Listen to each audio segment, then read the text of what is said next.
Beach FM, locals talking to locals. And my pleasure to welcome to the program the chair of the Waikanae Community Board, James. A very, very good morning to you. How are you?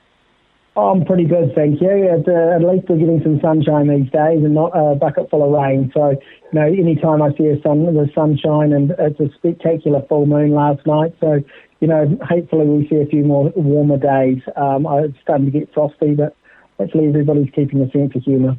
I imagine that there's not too much happening with the community board at the moment, and if there was, you wouldn't have any time to attend to it, given what you've been up to recently with all of the vaccinations and the various requirements that you've had to meet at Westbury's Pharmacy. But I wonder if we can talk about local business, because you're also a local businessman, and it looks as if business is beginning to free up now, thank heavens, and I imagine you've got some rather strong thoughts about shopping locally.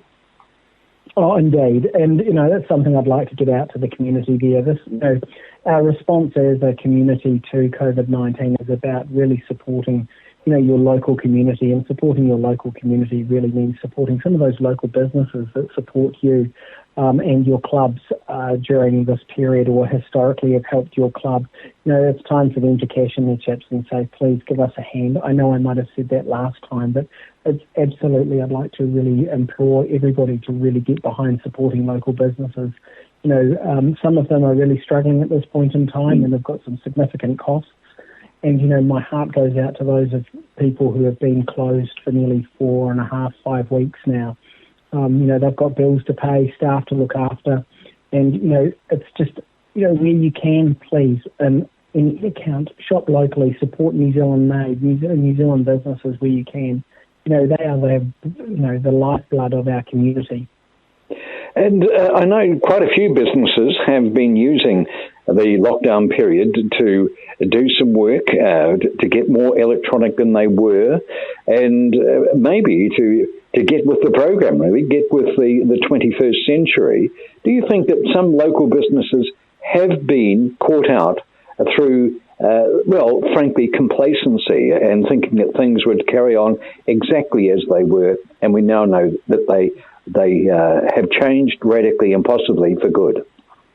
I think this it has proved to be a real challenge for a number of businesses, and there's a number of people in our community that aren't able to adopt technology. So it's a real challenge for some parts of our community to recognise technology and the benefit it brings, and then there's those that are really tech savvy and unable to really exploit the benefits of our essentially global shopping footprint. But where some of those businesses have probably been a little bit reminiscent and investing, I think this has provided an opportunity for them to do that and think a little bit more broadly in how they might market themselves, and particularly on the digital marketplace, and thinking, how can we get people to shop locally, digitally, and via the web to enable them to get goods that they might get elsewhere. And the restrictions on some of and the couriers at the moment are absolutely struggling to keep up with the deliveries, and we're finding this with pharmaceuticals too. The pharmaceutical supply chain's really been put at a strain because the couriers can't even keep up with their normal deliveries, and we're finding that essential items such as drugs are often being missed or delayed, which is really unfortunate. Where businesses that are providing essential services are struggling to get their product when we might be getting things like shoes and handbags and socks and things being delivered on as a priority on top above things like medication, which is a real concern. The supply side of the pharmacy game, you've mentioned one aspect of it, the last link in the chain, the couriers. But I imagine with China being so much affected, and China and India both very much involved in the production of pharmaceuticals, that at that level, at the manufacturing level, there may have been some challenges in terms of producing the required medicines as well. Yeah, in terms of the Pharmacy Guild of New Zealand, and I'm actually a board member of that, has been quite instrumental encouraging Pharmac to change the dispensing requirements to monthly. So all of you out there who have had monthly dispensing initiated, that was really in response to enabling New Zealand to ensure that it had sufficient supplies of medication. there are going to be some significant supply constraints on pharmaceuticals in the next probably 3 months, realistically. Yeah. India and China, like you've said, are huge producers of pharmaceuticals, and we are going to have shortages. We're actually starting to see that trickle through now. It's not to instill fear or panic in everybody. If everybody just sticks to their regular pickup of medication and doesn't stockpile, we will not have an issue. If people start panicking, then we will have an issue, because our supply chain at this point is a little bit vulnerable.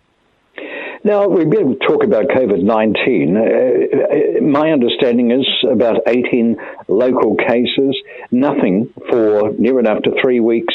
Do you think we've dodged the bullet?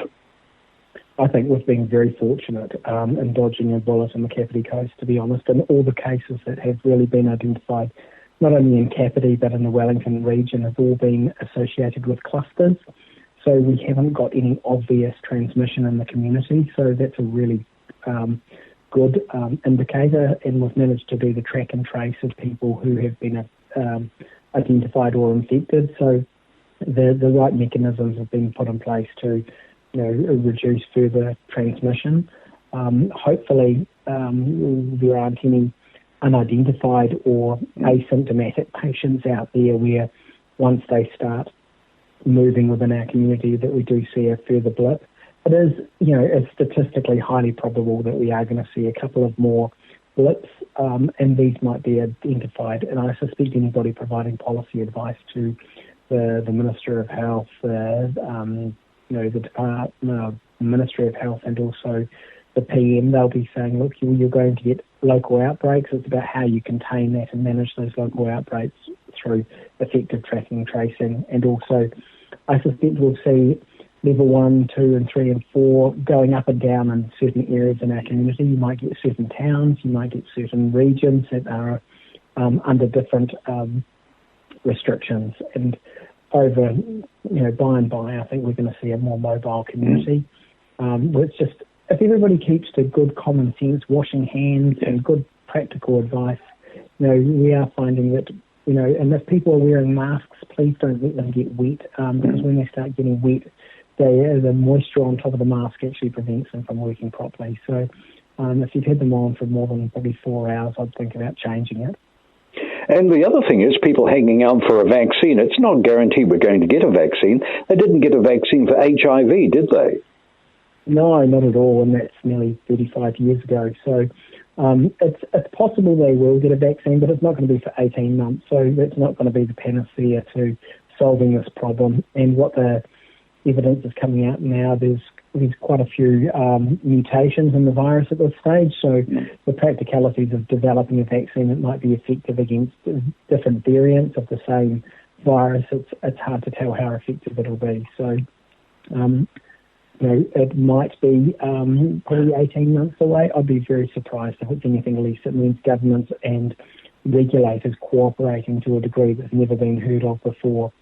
To enable a vaccine to be brought to market within 18 months, I'd be really surprised.